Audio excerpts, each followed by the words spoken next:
This is a light trench mortar. The Germans call it a Minenwerfer. 50% of the casualties in World War I were caused by artillery, and a good number of those were caused by machines like this. And infantrymen on both sides hated them. I hadn't realized until just a few years ago that these things were actually captured from Germany and Austria in World War I and taken here as trophies, not as mementos like the tank out front, not as mementos of our own, armed forces, but as war trophies. And that's part of the thinking as well. I think that had always been how an army would measure the extent of its victory. How many guns did you capture? And take the guns home and put them in your town square, or melt them down if they're bronze and turn them into bells.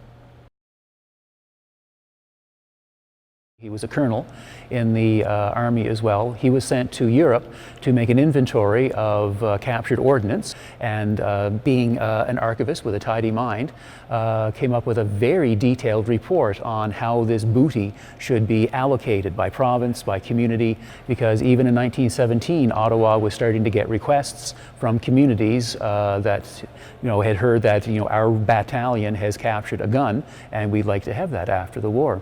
So Ottawa assumed that there would be quite a flood of requests. A city, I think it was a city over 50,000 people, would be eligible for one of the large, 6-inch howitzers or 77mm field guns.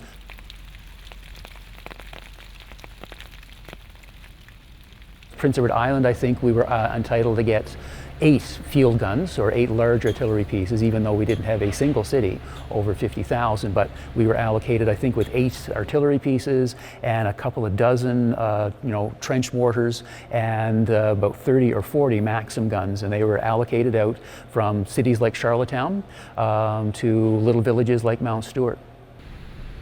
I suspect that the federal government paid to get them there, and there was also a bit of a codicil to it that the community's got to look after this or we'll take them back. Because you then see letters to the editor in the early 1920s about, we have a trench mortar, it's out in front of this library and no one's looking after it. That's a shocking shame to be disrespecting the memory of our fallen like that.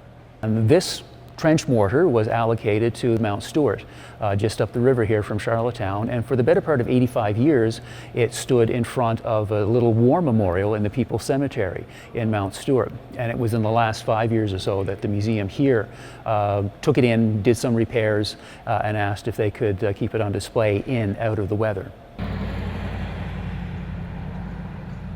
This is the village of Mount Stewart.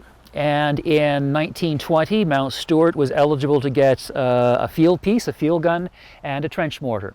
It's a 77mm field piece, and there is a very eloquent hole in the shield, in the defensive shield there, where I expect the gun met its end at one point.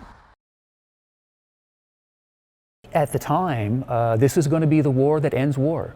So these were seen at the time, I think, that every community is going to want to have a piece of this now forgotten history, because we're never going to have a war like this again, right? So everyone's going to want a trophy from the last war that we won, and that these would be the war memorials.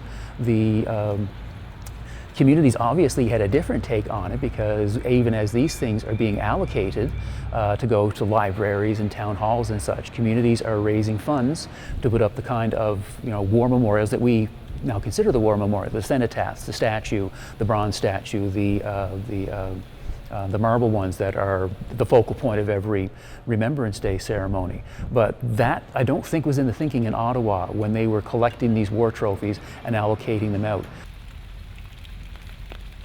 As a museum person, I think it's amazing that as many of them still survive as do, because a large artillery piece, that's going to survive a lot of weather. But something like that, even a trench mortar out in the weather for 85 years, is going to start to get pretty fragile. Most of this stuff got recycled in World War II as scrap metal, when, in this kind of like a delicious irony, at least seen at the time, ordnance that was captured from Germany in World War I was scooped up by scrap metal drives and then turned into munitions to fire back at Germany in World War II. And that's where most of these World War I war trophy monuments ended up, in scrap drives in World War II.